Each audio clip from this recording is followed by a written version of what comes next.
ನಮಸ್ಕಾರ ಸ್ನೇಹಿತರೆ, ಅಮೋಘ ವರ್ಷ ಕೋಚಿಂಗ್ ಸೆಂಟರ್ ಯೂಟ್ಯೂಬ್ ಚಾನಲ್ಗೆ ನಿಮಗೆಲ್ಲ ಸ್ವಾಗತ. ಇವತ್ತಿನ ಪ್ರಮುಖವಾದಂತಹ ಕರೆಂಟ್ ಅಫೇರ್ಸ್ ಟಾಪಿಕ್ಗಳನ್ನು ಡಿಸ್ಕಸ್ ಮಾಡೋಣ.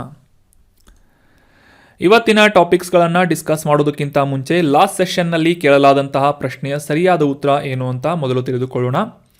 ಈ ಕೆಳಗಿನ ಯಾವ ಪ್ರಾಣಿಯನ್ನು ದೊಡ್ಡ ಬೆಕ್ಕುಗಳ ಒಕ್ಕೂಟ ಅಥವಾ ಇಂಟರ್ನ್ಯಾಷನಲ್ ಬಿಗ್ ಕ್ಯಾಟ್ ಅಲಯನ್ಸ್ ಈ ಒಂದು ಸಂರಕ್ಷಣಾ ಪಟ್ಟಿಯಲ್ಲಿ ಸೇರಿಸಲಾಗಿಲ್ಲ ಅಂತ ಗುರುತಿಸಬೇಕಾಗಿತ್ತು. ಆಪ್ಷನ್ಗಳಲ್ಲಿ ಕಾಡು ಬೆಕ್ಕುಗಳು, ಪ್ಯೂಮಾ, ಹಿಮಚಿರತೆಗಳು ಅಥವಾ ಸಿಂಹಗಳು ಅಂತ ನೀಡಲಾಗಿದ್ದು ಸರಿಯಾದ ಉತ್ತರ ಏನು ಅಂತಂದರೆ ಆಪ್ಷನ್ 1 ಕಾಡು ಬೆಕ್ಕುಗಳು. ಈ ಕಾಡು ಬೆಕ್ಕುಗಳನ್ನು ಈ ಇಂಟರ್ನ್ಯಾಷನಲ್ ಬಿಗ್ ಕ್ಯಾಟ್ ಅಲಯನ್ಸ್ ಅನ್ನುವ ಈ ಒಂದು ಸಂರಕ್ಷಣಾ ಪಟ್ಟಿಯಲ್ಲಿ ಇನ್ಕ್ಲೂಡ್ ಮಾಡಲಾಗಿಲ್ಲ. ಇದನ್ನು ಹೊರತುಪಡಿಸಿದಂತೆ ಉಳಿದಂತಹ ಈ ಬಿಗ್ ಕ್ಯಾಟ್ಸ್ಗಳು ಅಥವಾ ದೊಡ್ಡ ಬೆಕ್ಕುಗಳು ಅಂತ ಕರೆಸಿಕೊಳ್ಳುವಂತಹ ಸಿಂಹ ಆಗಿರಬಹುದು, ಟೈಗರ್ ಆಗಿರ್ಬೋದು, ಹುಲಿ ಅಥವಾ ಚೀತಾ ಆಗಿರ್ಬೋದು, ಜಾಗ್ವಾರ್ ಆಗಿರ್ಬೋದು, ಸ್ನೋ ಲೆಪರ್ಡ್ ಅಥವಾ ಹಿಮಚಿರತೆ ಆಗಿರ್ಬೋದು, ಪ್ಯೂಮಾ ಅನ್ನುವ ಈ ಒಂದು ಪ್ರಾಣಿ ಆಗಿರ್ಬೋದು ಅಥವಾ ಲೆಪರ್ಡ್ ಆಗಿರ್ಬೋದು, ಈ ರೀತಿಯಾದಂತಹ ಪ್ರಮುಖ 7 ದೊಡ್ಡ ಬೆಕ್ಕುಗಳನ್ನು ಅಥವಾ ಪ್ರಾಣಿಗಳನ್ನು ಈ ಇಂಟರ್ನ್ಯಾಷನಲ್ ಬಿಗ್ ಕ್ಯಾಟ್ ಅಲಯನ್ಸ್ನಲ್ಲಿ ಇನ್ಕ್ಲೂಡ್ ಮಾಡಲಾಗಿದೆ. ಇದರ ಮುಖ್ಯ ಉದ್ದೇಶ ಏನು ಅಂತಂದರೆ ಜಾಗತಿಕವಾಗಿ ಈ ಪ್ರಮುಖವಾದಂತಹ ಪ್ರಭೇದಗಳನ್ನು ರಕ್ಷಿಸುವಂತಹ ನಿಟ್ಟಿನಲ್ಲಿ ಕ್ರಮಗಳನ್ನು ಕೈಗೊಳ್ಳುವಂತೆ ಉತ್ತೇಜನ ನೀಡುವುದು ಈ ಇಂಟರ್ನ್ಯಾಷನಲ್ ಬಿಗ್ ಕ್ಯಾಟ್ ಅಲಯನ್ಸ್ನ ಮುಖ್ಯ ಉದ್ದೇಶ ಆಗಿದೆ. ಸೊ ಇದರಲ್ಲಿ ಕಾಡು ಬೆಕ್ಕುಗಳನ್ನು ಇನ್ಕ್ಲೂಡ್ ಮಾಡಲಾಗಿಲ್ಲ. ಆನ್ಸರ್ ಮಾಡಿದಂತಹ ಎಲ್ಲ ಸ್ಟೂಡೆಂಟ್ಸ್ಗಳಿಗೆ congratulations and very well done. ಇದೇ ರೀತಿಯಾಗಿ ಡಿಸ್ಕಷನ್ನಲ್ಲಿ ಭಾಗವಹಿಸ್ತಾ ಇರಿ, ನಿಮ್ಮ ಆನ್ಸರ್ಗಳನ್ನು ಮತ್ತು ಅನಿಸಿಕೆಗಳನ್ನು ಕಮೆಂಟ್ ಮಾಡ್ತಾ ಇರಿ ಅಂತ ಹೇಳ್ತಾ ಇವತ್ತಿನ ಪ್ರಶ್ನೆ ಏನು ಅಂತ ನೋಡೋಣ. ಆನ್ಸರ್ ಮಾಡೋದಕ್ಕೆ ಟ್ರೈ ಮಾಡಿ. ಈ ರೈಸಿನಾ ಡೈಲಾಗ್ ಅಥವಾ ರೈಸಿನಾ ಸಂಭಾಷಣೆ ಅಂತ ರೀಸೆಂಟಾಗಿ ನ್ಯೂಸ್ನಲ್ಲಿತ್ತು.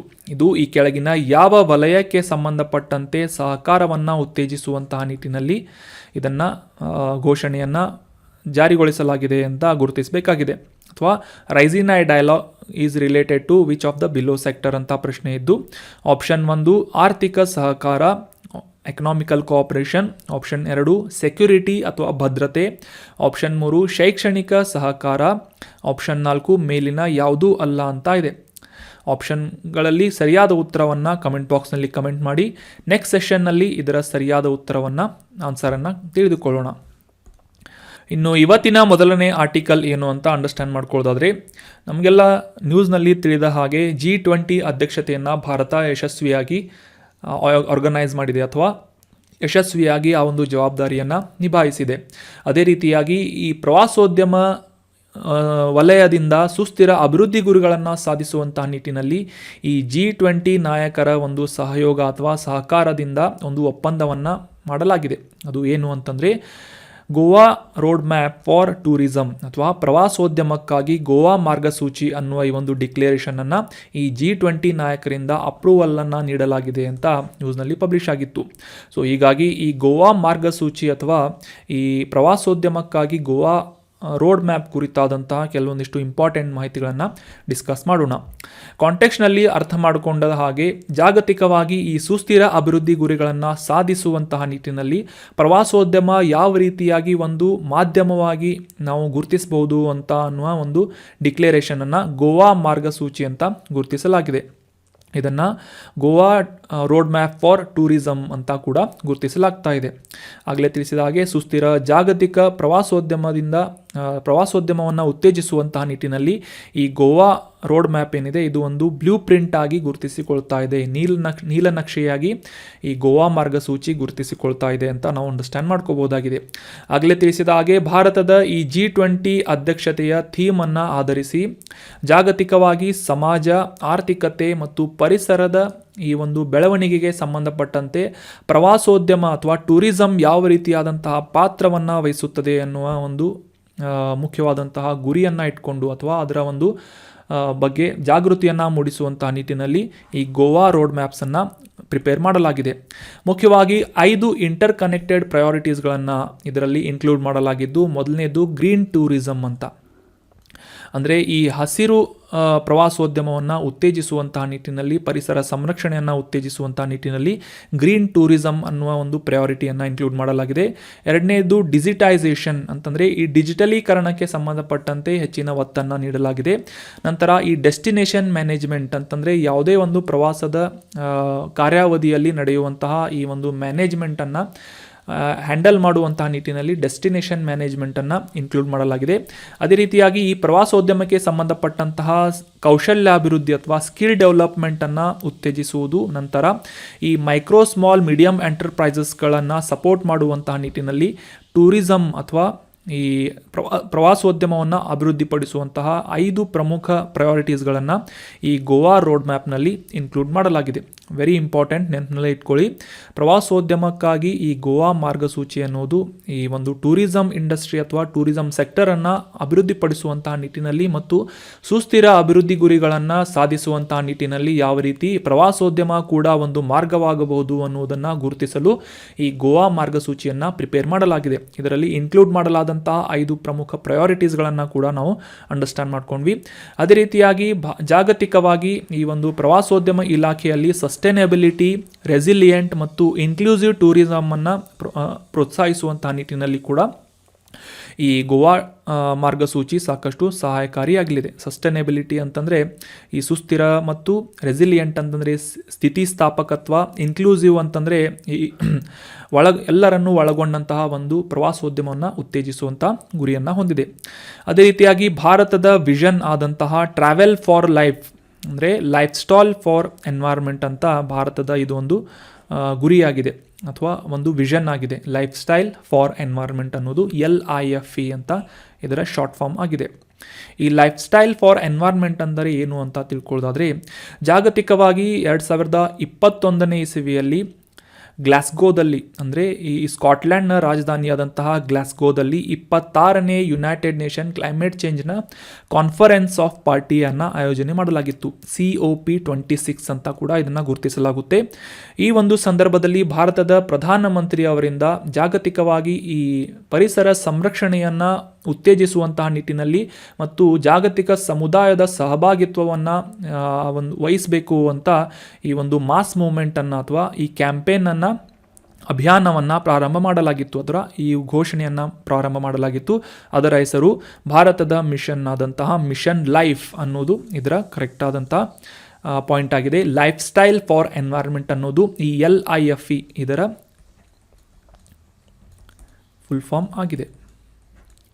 ಲೈಫ್ ಸ್ಟೈಲ್ ಫಾರ್ ಎನ್ವೈರ್ಮೆಂಟ್ ಅನ್ನೋದು 2021ರಲ್ಲಿ ಈ ಒಂದು ಘೋಷಣೆಯನ್ನು ಭಾರತದ ಪ್ರಧಾನಮಂತ್ರಿಯವರ ನೇತೃತ್ವದಿಂದ ಘೋಷಣೆ ಮಾಡಲಾಗಿತ್ತು. ಸೊ ನೆನ್ಪಿಟ್ಕೊಳ್ಳಿ, ವೆರಿ ಇಂಪಾರ್ಟೆಂಟ್. ನಾವು ಸಾಮಾನ್ಯವಾಗಿ ಈ ಆರ್ಥಿಕ ಸಬಲೀಕರಣಕ್ಕೆ ಸಂಬಂಧಪಟ್ಟಂತೆ ಅಥವಾ ಎಕನಾಮಿಕಲ್ ಡೆವಲಪ್ಮೆಂಟ್ಗೆ ಸಂಬಂಧಪಟ್ಟಂತೆ ಎಸ್ಸೆಗಳನ್ನಾಗಿರ್ಬೋದು ಅಥವಾ ಈ ಮೇನ್ಸ್ ಆನ್ಸರ್ ರೈಟಿಂಗ್ನಲ್ಲಾಗಿರ್ಬೋದು ಪ್ರವಾಸೋದ್ಯಮವನ್ನು ಅಥವಾ ಟೂರಿಸಂ ಸೆಕ್ಟರನ್ನು ಸಾಕಷ್ಟು ಎಕ್ಸ್ಕ್ಲೂಡ್ ಮಾಡ್ತೀವಿ, ಅಂದರೆ ಅದನ್ನ ಮರೆತು ಬಿಡ್ತೀವಿ, ಬಿಟ್ಟು ಬಿಡ್ತೀವಿ. ಆದರೆ ಈ ಪ್ರವಾಸೋದ್ಯಮ ಕೂಡ ಸಾಕಷ್ಟು ಆರ್ಥಿಕ ಅಭಿವೃದ್ಧಿಯಲ್ಲಿ ಪ್ರಮುಖ ಪಾತ್ರವನ್ನು ವಹಿಸುತ್ತದೆ ಅಂತ ಕೂಡ ಇನ್ಕ್ಲೂಡ್ ಮಾಡೋಕ್ಕೆ ಟ್ರೈ ಮಾಡಿ. ಅದೇ ರೀತಿಯಾಗಿ ಈ ಗೋವಾ ಗೈಡ್ಲೈನ್ಸ್ ಅಥವಾ Goa road map for tourism ಅಥವಾ ಪ್ರವಾಸೋದ್ಯಮಕ್ಕಾಗಿ ಗೋವಾ ಮಾರ್ಗಸೂಚಿಯನ್ನು 2023ರ G20 ಅಧ್ಯಕ್ಷತೆಯನ್ನು ವಹಿಸಿದಂಥ ಭಾರತ ಡಿಕ್ಲೇರ್ ಮಾಡಿತ್ತು. ಇದರ ಉದ್ದೇಶ ಏನು? ಸುಸ್ಥಿರ ಅಭಿವೃದ್ಧಿಯನ್ನು ಸಾಧಿಸುವುದು ಮತ್ತು ಜಾಗತಿಕವಾಗಿ ಈ ಪರಿಸರ ಸಂರಕ್ಷಣೆಯ ಕುರಿತಾಗಿ ಜಾಗೃತಿಯನ್ನು ಮೂಡಿಸುವುದು ಇದರ ಉದ್ದೇಶವಾಗಿದೆ ಅಂತ ಕಮೆಂಟ್ ಮಾಡೋದು ಅಥವಾ ಈ ಒಂದು ಆನ್ಸರ್ಗಳಲ್ಲಿ ಇನ್ಕ್ಲೂಡ್ ಮಾಡೋದನ್ನು ಮರಿಬೇಡಿ. ಇನ್ನು ಮುಂದಿನ ಆರ್ಟಿಕಲ್ ಆರ್ಟ್ ಆ್ಯಂಡ್ ಕಲ್ಚರ್ಗೆ ಸಂಬಂಧಪಟ್ಟಂತಹ, ಕಲೆ ಮತ್ತು ಸಂಸ್ಕೃತಿಗೆ ಸಂಬಂಧಪಟ್ಟಂತಹ ಪ್ರಮುಖವಾದಂಥ ಆರ್ಟಿಕಲ್ ಆಗಿದೆ. ಮೊದಲಿಗೆ ಕಾಂಟೆಕ್ಸ್ಟನ್ನು ಅರ್ಥ ಮಾಡ್ಕೊಳ್ಳೋದಾದರೆ, ಇತ್ತೀಚೆಗೆ ಈ ಫಣಿಗಿರಿ ಕಲಾಕೃತಿಗಳು ನ್ಯೂಸ್ನಲ್ಲಿ ಬಂದಿದ್ವು. ಏನಂತ ತಿಳ್ಕೊಳ್ಳೋದಾದರೆ, ಪ್ರಾಚೀನ ಕಾಲದಲ್ಲಿ ಅಂದರೆ 200 ಶತಮಾನ, ಕ್ರಿಸ್ತಪೂರ್ವ 200ನೇ ಶತಮಾನದಿಂದ ಕ್ರಿಸ್ತಶಕ 400ನೇ ಶತಮಾನದವರೆಗೆ, ಅಂದರೆ ಸುಮಾರು 600 ವರ್ಷಗಳ ಅವಧಿಯಲ್ಲಿ ಕೆತ್ತಲಾದಂತಹ ಈ ಫಣಿಗಿರಿ ಕಲಾಕೃತಿಗಳನ್ನು ಈ ನ್ಯೂಯಾರ್ಕ್ನ ಮೆಟ್ರೋಪಾಲಿಟನ್ ಮ್ಯೂಸಿಯಂ ಆಫ್ ಆರ್ಟ್ ಅನ್ನುವ ಈ ಒಂದು ಮ್ಯೂಸಿಯಂನಲ್ಲಿ ಪ್ರದರ್ಶನ ಮಾಡಲಾಗಿತ್ತು, ಎಕ್ಸಿಬಿಷನನ್ನು ಇಡಲಾಗಿತ್ತು ಅಂತ ಇವುಗಳ ಬಗ್ಗೆ ಮಾಹಿತಿಯನ್ನು ಅಂಡರ್ಸ್ಟ್ಯಾಂಡ್ ಮಾಡ್ಕೋಣ. ಇತ್ತೀಚೆಗೆ ಇದು ನ್ಯೂಸ್ನಲ್ಲಿ ಬಂದಿತ್ತು. 1942ನೇ ಇಸವಿಯಲ್ಲಿ ಈ ಫಣಿಗಿರಿ ಕಲಾಕೃತಿಗಳನ್ನು ಪತ್ತೆ ಹಚ್ಚಲಾಗಿತ್ತು. ಅಂದರೆ ಬ್ರಿಟಿಷ್ ಆಡಳಿತದ ಸಂದರ್ಭದಲ್ಲಿ ಎಕ್ಸ್ಕವೇಷನ್ ಸಂದರ್ಭದಲ್ಲಿ ಈ ಫಣಿಗಿರಿ ಕಲಾಕೃತಿಗಳನ್ನು ಎಕ್ಸ್ಕವೇಟ್ ಮಾಡಲಾಗಿತ್ತು, ಅಥವಾ ಪುರಾತತ್ವ ಒಂದು ಡಿಪಾರ್ಟ್ಮೆಂಟ್ನಿಂದ ಇದನ್ನು ಸಂಶೋಧನೆ ಮಾಡಲಾಗಿತ್ತು. ಸೊ ಹೀಗಾಗಿ ಈ ಫಣಿಗಿರಿ ಕಲಾಕೃತಿಗಳಿಗೆ ಸಂಬಂಧಪಟ್ಟಂತಹ ಕೆಲವೊಂದಿಷ್ಟು ಇಂಪಾರ್ಟೆಂಟ್ ಮಾಹಿತಿಗಳನ್ನು ಈ ಒಂದು ಆರ್ಟಿಕಲ್ನಲ್ಲಿ ಡಿಸ್ಕಸ್ ಮಾಡೋಣ. ಫಣಿಗಿರಿ ಅಂತಂದರೆ ಇದು ತೆಲಂಗಾಣದ ಒಂದು ಸಣ್ಣ ಹಳ್ಳಿಯಾಗಿದೆ. ಫಣಿಗಿರಿ ಬೆಟ್ಟ ಅಂತ ಗುರುತಿಸಿಕೊಳ್ತಾ ಇದ್ದು, ಫಣಿಗಿರಿ ಅಂತಂದರೆ ಇದರ ಒಂದು ಅರ್ಥವನ್ನು ಅರ್ಥ ಮಾಡ್ಕೊಳ್ಳೋದಾದರೆ ಈ ಹಾವಿನ ಹೆಡೆಯ ಬೆಟ್ಟ ಅಂತ ಇದರ ಅರ್ಥ ಆಗುತ್ತೆ. ತೆಲಂಗಾಣ ರಾಜ್ಯದಲ್ಲಿ ಈ ಫಣಿಗಿರಿ ಕಲಾಕೃತಿಗಳನ್ನು 1942ರಲ್ಲಿ ಮೊದಲ ಬಾರಿಗೆ ಪತ್ತೆ ಹಚ್ಚಲಾಗಿತ್ತು. ಈ ತೆಲಂಗಾಣದಲ್ಲಿ ಕಂಡುಬಂದಂತಹ ಫಣಿಗಿರಿ ಕಲಾಕೃತಿಗಳು ಆಲ್ರೆಡಿ ನಾವು ಅರ್ಥ ಮಾಡಿಕೊಂಡ ಹಾಗೆ ಬೌದ್ಧ ಧರ್ಮಕ್ಕೆ ಸಂಬಂಧಪಟ್ಟಂತಹ ಕಲಾಕೃತಿಗಳಾಗಿ ಗುರುತಿಸಿಕೊಳ್ಳುತ್ತವೆ. ಅದರಲ್ಲೂ ಮುಖ್ಯವಾಗಿ ಈ ಸಾಂಚಿ ಅಂದರೆ ಉತ್ತರ ಭಾರತದಲ್ಲಿ ಕಂಡುಬರುವಂತಹ ಸಾಂಚಿ ತೋರಣಗಳಿಗೆ ಸಂಬಂಧಪಟ್ಟಂತೆ ಅಥವಾ ಅವುಗಳಿಗೆ ಸಾಕಷ್ಟು ಹೋಲಿಕೆಯನ್ನು ಹೊಂದಿದಂತಹ ತೋರಣಗಳನ್ನು ಕೂಡ ಈ ಒಂದು ಫಣಿಗಿರಿ ಕಲಾಕೃತಿಗಳಲ್ಲಿ ನಾವು ಕಾಣಬಹುದಾಗಿದೆ. ಈ ಇಮೇಜ್ನಲ್ಲಿ ನೋಡ್ಬೋದು, ಈ ರೀತಿಯಾದಂತಹ ಸಂಚಿಯಲ್ಲಿ ಕಂಡುಬರುವಂತಹ ತೋರಣಗಳನ್ನು ಫಣಿಗಿರಿ ಕಲಾಕೃತಿಗಳಲ್ಲಿ ಕೂಡ ನಾವು ಕಾಣಬಹುದಾಗಿದೆ ಅಂತ ಇಂಪಾರ್ಟೆಂಟ್ ಆದಂತಹ ಪಾಯಿಂಟ್ ಆಗಿದೆ. ದಕ್ಷಿಣ ಭಾರತದಲ್ಲಿ ಮೊದಲ ಬಾರಿಗೆ ಈ ರೀತಿಯಾದಂತಹ ಬೌದ್ಧ ಧರ್ಮಕ್ಕೆ ಸಂಬಂಧಪಟ್ಟಂತಹ ತೋರಣಗಳನ್ನು ಈ ಫಣಿಗಿರಿ ಕಲಾಕೃತಿಗಳಲ್ಲಿ ಅಥವಾ ಫಣಿಗಿರಿ ಪ್ರದೇಶದಲ್ಲಿ ನಾವು ಪತ್ತೆ ಹಚ್ಚಿದ್ವಿ. ಅದೇ ರೀತಿಯಾಗಿ ಈ ಮಹಾಯಾನ ಮತ್ತು ಹೀನಾಯಾನ ಅನ್ನುವ ಬೌದ್ಧ ಧರ್ಮದ 2 ವಿಭಾಗಗಳಿಗೆ ಸಂಬಂಧಪಟ್ಟಂತೆ ಈ ಫಣಿಗಿರಿ ಕಲಾಕೃತಿಗಳನ್ನು ಕೆತ್ತಲಾಗಿದ್ದು, ಬುದ್ಧನ ದೈವೀಕರಣವನ್ನು ಮುಖ್ಯವಾಗಿ ಈ ಒಂದು ಕಲಾಕೃತಿಗಳಲ್ಲಿ ಹೈಲೈಟ್ ಮಾಡಲಾಗಿದೆ. ಅಷ್ಟೇ ಅಲ್ಲದೆ ಈ ಒಂದು ಇಮೇಜ್ನಲ್ಲಿ ಕಾಣುವ ಪ್ರಕಾರ ಸುಣ್ಣದ ಕಲ್ಲಿನಿಂದ ಕೆತ್ತಲಾದಂತಹ ರೋಮನ್ ಟೋಗಾವನ್ನು ಧರಿಸಿದಂತಹ ಈ ಬುದ್ಧನ ಪ್ರತಿಮೆಯನ್ನು ಇಮೇಜ್ನಲ್ಲಿ ನೋಡ್ಬೋದು. ಈ ಗೌನನ್ನು ಪ್ರಾಚೀನ ರೋಮನ್ನರು ಧರಿಸ್ತಾ ಈ ಒಂದು ಗೌನನ್ನು ಧರಿಸಿದಂತಹ ಬುದ್ಧನ ಕಲಾಕೃತಿಗಳನ್ನು ಕೂಡ ಈ ಫಣಿಗಿರಿ ಆರ್ಟಿಫ್ಯಾಕ್ಟ್ಸ್ಗಳಲ್ಲಿ ನಾವು ಕಾಣಬಹುದಾಗಿದೆ. ಸೊ ನೆನ್ಪಿಟ್ಕೊಳ್ಳಿ, ವೆರಿ ಇಂಪಾರ್ಟೆಂಟ್ ಪಾಯಿಂಟ್ ಏನು ಅಂತಂದರೆ ಈ ಫಣಿಗಿರಿ ಕಲಾಕೃತಿಗಳು ಇತ್ತೀಚೆಗೆ ನ್ಯೂಸ್ನಲ್ಲಿದ್ವು. ಇವು ಎಲ್ಲಿ ಕಂಡು ಬಂದಿವೆ ಅಂತಂದರೆ ತೆಲಂಗಾಣ ರಾಜ್ಯದಲ್ಲಿ ಅಂತ.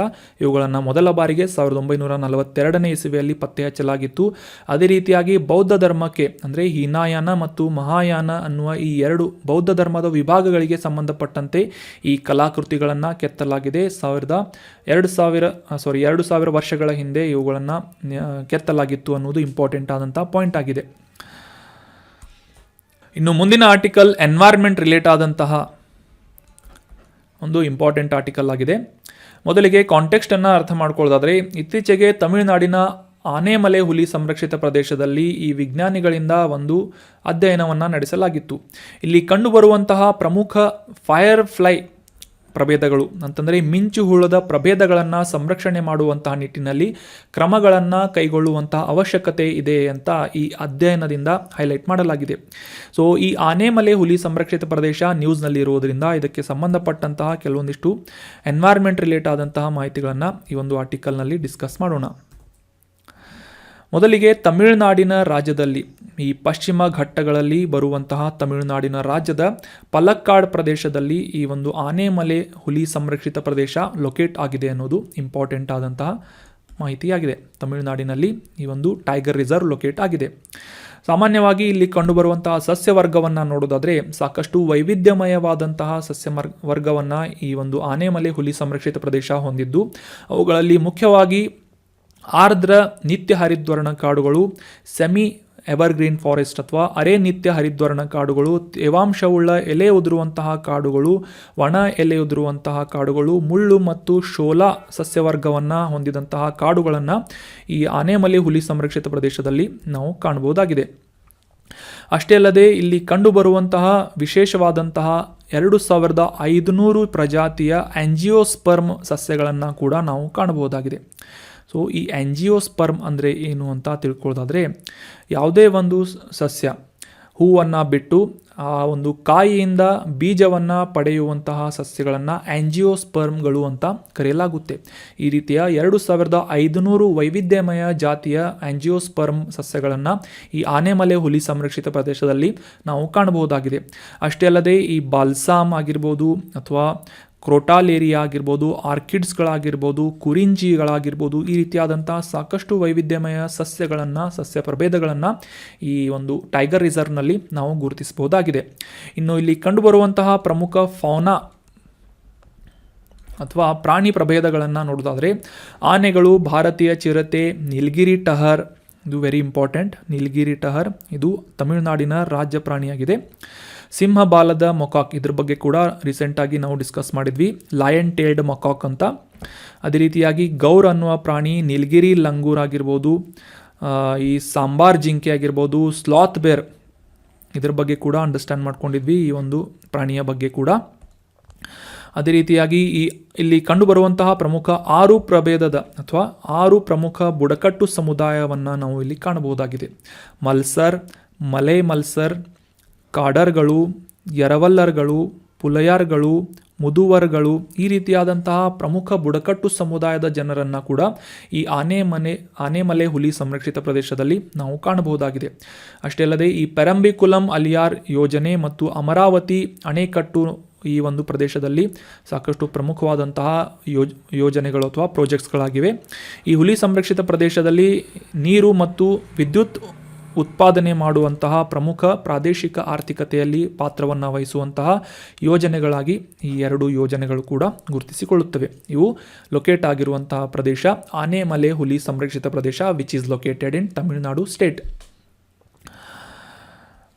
ನಾವು ಸಾಮಾನ್ಯವಾಗಿ ಡಿಸ್ಕಸ್ ಮಾಡ್ತಾ ಇರ್ತೀವಿ, ಪ್ರಾಣಿಗಳನ್ನು ಸಂರಕ್ಷಣೆ ಮಾಡಬೇಕು ಮತ್ತು ಗಿಡ ಮರಗಳನ್ನು ಸಂರಕ್ಷಣೆ ಮಾಡಬೇಕು, ಪ್ರಾಣಿಗಳ ಒಂದು ಹ್ಯಾಬಿಟಾಟನ್ನು ಅಥವಾ ವಾಸಸ್ಥಾನವನ್ನು ಸಂರಕ್ಷಣೆ ಮಾಡಬೇಕು ಅಂತ.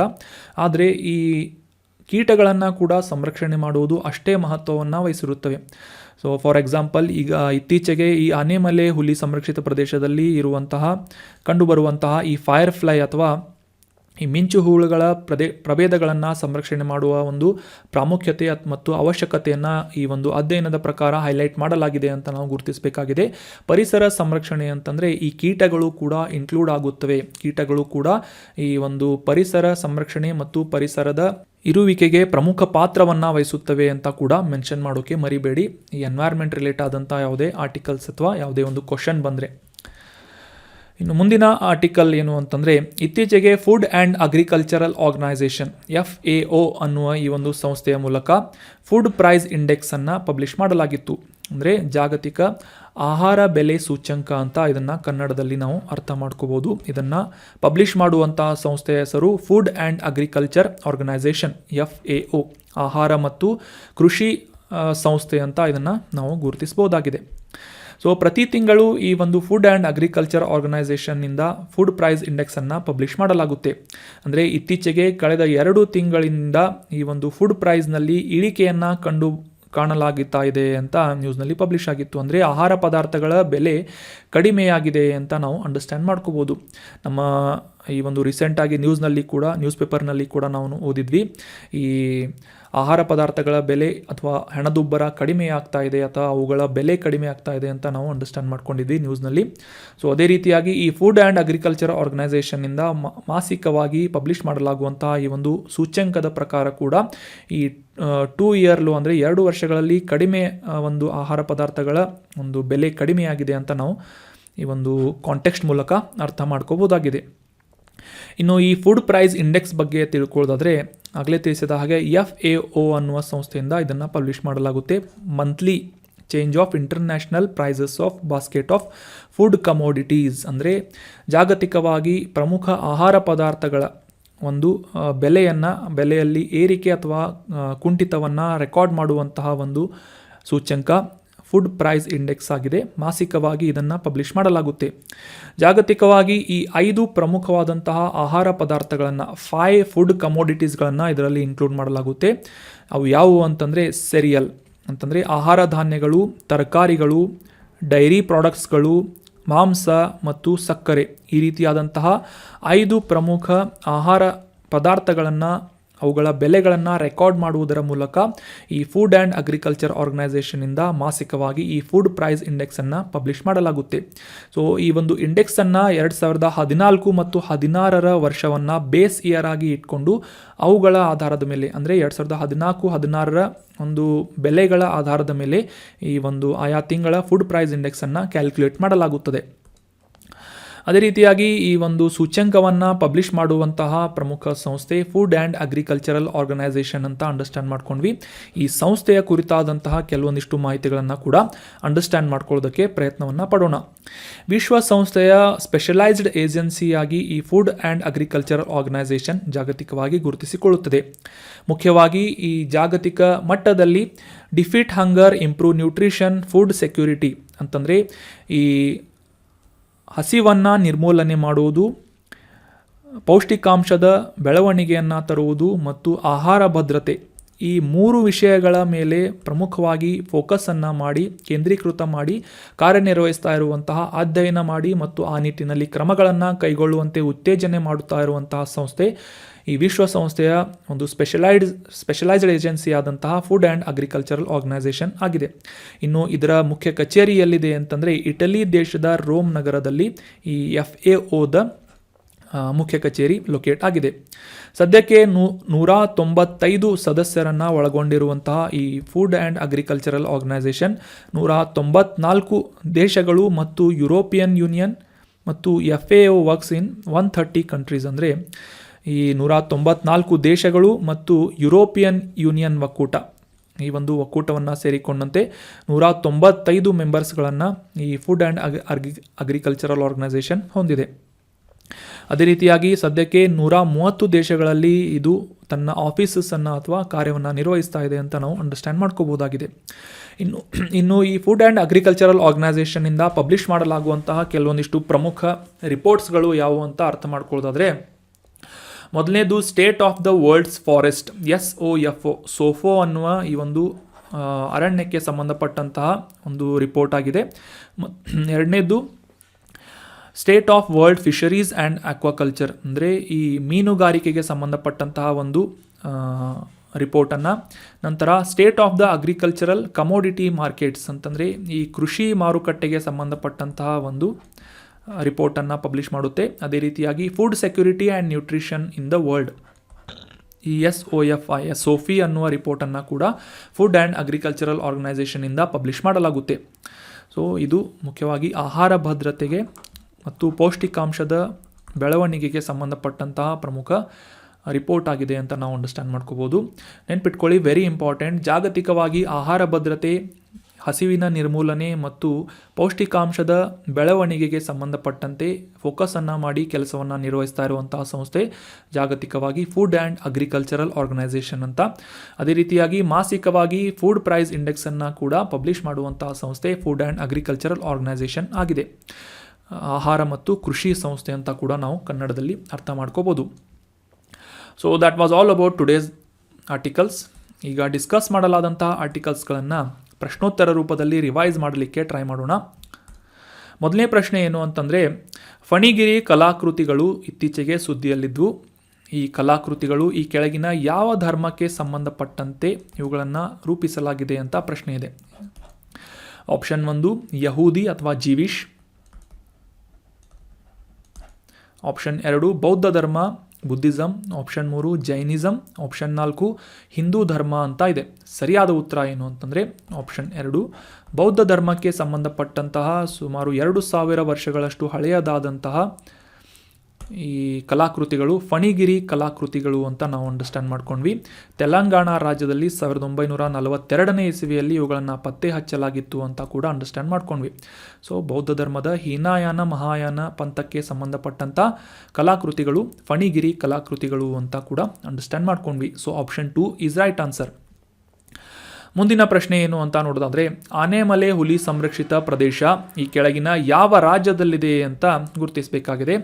Option 1 Karnataka, option 2 Kerala, option 3 Tamil Nadu ಅಥವಾ ಆಪ್ಷನ್ 4 ತೆಲಂಗಾಣ ಅಂತ ಇದ್ದು ಸರಿಯಾದ ಉತ್ತರ ಏನು ಅಂತ ನೋಡೋದಾದರೆ ಆಪ್ಷನ್ 3 ತಮಿಳುನಾಡು ರಾಜ್ಯದಲ್ಲಿ ಆನೆಮಲೆ ಹುಲಿ ಸಂರಕ್ಷಿತ ಪ್ರದೇಶ ಲೊಕೇಟ್ ಆಗಿದೆ ಅಂತ ನಾವು ಅಂಡರ್ಸ್ಟ್ಯಾಂಡ್ ಮಾಡ್ಕೊಂಡ್ವಿ. ಇತ್ತೀಚೆಗೆ ಈ ಒಂದು ಪ್ರದೇಶದಲ್ಲಿ ಈ ಅಧ್ಯಯನದ ಪ್ರಕಾರ ಇಲ್ಲಿ ಇರುವಂತಹ ಮಿಂಚು ಹುಳುಗಳ ಪ್ರಭೇದಗಳನ್ನು ಸಂರಕ್ಷಣೆ ಮಾಡುವಂತಹ ನಿಟ್ಟಿನಲ್ಲಿ ಕ್ರಮಗಳನ್ನು ಕೈಗೊಳ್ಳಬೇಕು ಅಂತ ಅಂಡರ್ಸ್ಟ್ಯಾಂಡ್ ಮಾಡ್ಕೊಂಡ್ವಿ. ಸೊ ತಮಿಳುನಾಡಿನಲ್ಲಿದೆ ಇದು Anamalai tiger reserve. Option 3 is right answer.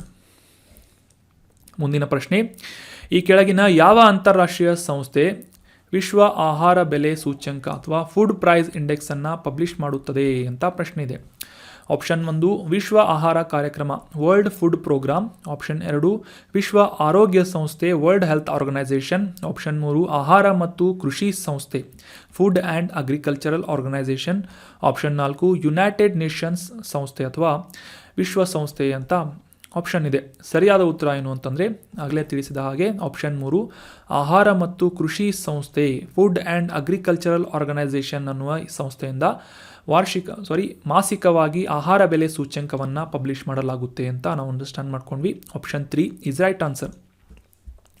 ಇನ್ನು ಮುಂದಿನ ಪ್ರಶ್ನೆ, ಈ ಕೆಳಗಿನ ಯಾವ ವಲಯವನ್ನು ಅಭಿವೃದ್ಧಿಪಡಿಸುವಂತಹ ನಿಟ್ಟಿನಲ್ಲಿ ಗೋವಾ ಮಾರ್ಗಸೂಚಿಯನ್ನು ಗೋವಾ ರೋಡ್ ಮ್ಯಾಪನ್ನು ಪ್ರಕಟಿಸಲಾಗಿದೆ ಅಂತ ಪ್ರಶ್ನೆ ಇದೆ. ಆಪ್ಷನ್ 1 ಮೀನುಗಾರಿಕೆ ವಲಯ, ಆಪ್ಷನ್ 2 ಹಡಗು ನಿರ್ಮಾಣ ವಲಯ, ಆಪ್ಷನ್ 3 ಪ್ರವಾಸೋದ್ಯಮ ವಲಯ ಅಥವಾ ಕ್ಷೇತ್ರ, ಆಪ್ಷನ್ 4 ಮೇಲಿನ ಯಾವುದೂ ಅಲ್ಲ ಅಂತ ಇದೆ. ಸರಿಯಾದ ಉತ್ತರ ಏನು ಅಂತಂದರೆ ಪ್ರವಾಸೋದ್ಯಮಕ್ಕಾಗಿ ಗೋವಾ ಮಾರ್ಗಸೂಚಿ ಸುಸ್ಥಿರ ಅಭಿವೃದ್ಧಿಯ ಗುರಿಗಳನ್ನು ಸಾಧಿಸುವಂಥ ನಿಟ್ಟಿನಲ್ಲಿ ಪ್ರವಾಸೋದ್ಯಮದ ಪಾತ್ರವನ್ನು ಹೈಲೈಟ್ ಮಾಡುವಂಥ ನಿಟ್ಟಿನಲ್ಲಿ ಈ ಗೋವಾ ರೋಡ್ ಮ್ಯಾಪನ್ನು ಪಬ್ಲಿಷ್ ಮಾಡಲಾಗಿದೆ G20 ಅಧ್ಯಕ್ಷತೆಯಲ್ಲಿ ಭಾರತದಿಂದ ಅಂತ ನಾವು ಕ್ಲಿಯರ್ ಆಗಿ ಅಂಡರ್ಸ್ಟ್ಯಾಂಡ್ ಮಾಡ್ಕೊಂಡ್ವಿ. ಸೊ ಪ್ರವಾಸೋದ್ಯಮಕ್ಕೆ ಸಂಬಂಧಪಟ್ಟಂತೆ ಈ ಗೋವಾ ರೋಡ್ ಮ್ಯಾಪ್ ಸಂಬಂಧವನ್ನು ಪಟ್ಟಿದೆ. Option 3 is right answer. So that was all about today's discussion. ಈ ಕಂಟೆಂಟನ್ನು ನಿಮ್ಮ ಎಲ್ಲ ಫ್ರೆಂಡ್ಸ್ಗಳ ಜೊತೆ ಶೇರ್ ಮಾಡಿ. ಡಿಸ್ಕಷನ್ನಲ್ಲಿ ಕೇಳಲಾದಂತಹ ಪ್ರಶ್ನೆಗೆ ಸರಿಯಾಗಿ ಆನ್ಸರ್ ಮಾಡೋದಕ್ಕೆ ಟ್ರೈ ಮಾಡಿ. Thank you so much for joining the discussion. Have an awesome day.